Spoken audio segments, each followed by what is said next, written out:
Here's how Wakanda could play a major role in Secret Invasion. This is Nerdist Now. Ever since the events of Loki, we've been wondering if What If might have a bigger role to play in the future of the Marvel Cinematic Universe. With the first 2 episodes now out in the world, we now know we were probably right. Last week we had the inclusion of the tentacular elder god Shuma-Gorath, and this week we saw T'Challa of Wakanda get swept away on interstellar adventures. And there's a connection between Marvel's cosmic universe and T'Challa's journey that could play into Secret Invasion as well. If you want to get into the nitty-gritty of it all, Rosie Knight has you covered over on Nerdist.com, which I'll link to in the description below. With all of that said, although this is a theory, we're going to be talking about the latest episode of What If, along with Loki, Captain Marvel, and Black Panther. So if you're not caught up on all of those, make like Talos and grab yourself a nice refreshing cup of Crystal Pepsi before you spoil things for yourself.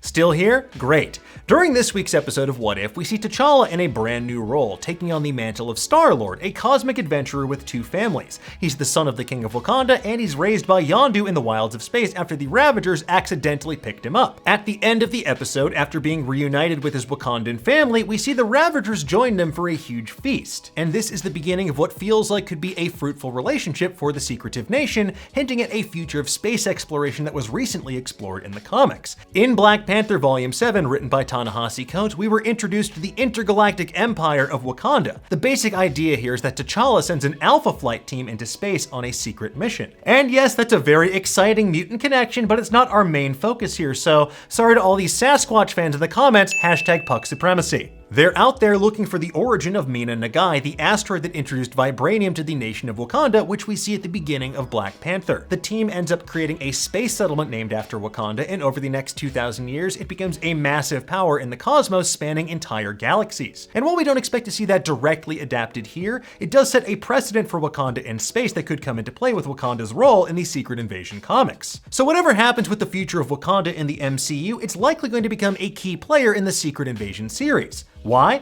Well, it's the only major location in the Marvel Universe that wasn't invaded by the Skrulls. During the Secret Invasion comic book storyline, Jason Aaron and Jeff DePaulo's Black Panther 39 through 41 showcased what happens when you try to invade Wakanda. The See Wakanda and Die arc focuses on the Skrulls trying to implement their invasion after successfully putting Skrulls into every level of Wakandan society. But when they arrive, they discover all their envoys have been killed, heads mounted on spikes as a warning to any other potential conquerors. It's honestly a radical issue that establishes Wakanda as one of the very few safe places during that shape-shifting alien invasion. But that's not the only storyline in which Wakanda is proven as a place the Skrulls cannot infiltrate. In What If Secret Invasion #1, we visit a world where the Skrulls' secret invasion actually worked. And while the rest of the Earth is being transformed into Skrulls under Skrull rule, Wakanda is the last human stronghold and the base of the heroes trying to stop them. Basically, Wakanda has a major role to play in Secret Invasion no matter the outcome. And now that we know that What If is canon, it's hard not to think about Episode 2 in the context of what it could all mean. With the episode ending on Wakanda making a connection to space exploration, we're thinking we could see a world where Wakanda makes a space colony similar to what we see in the comics. But with Secret Invasion on the way, and Phase 4 so clearly focused on space travel and exploration, we think it could take on an interesting role in the context of Secret Invasion.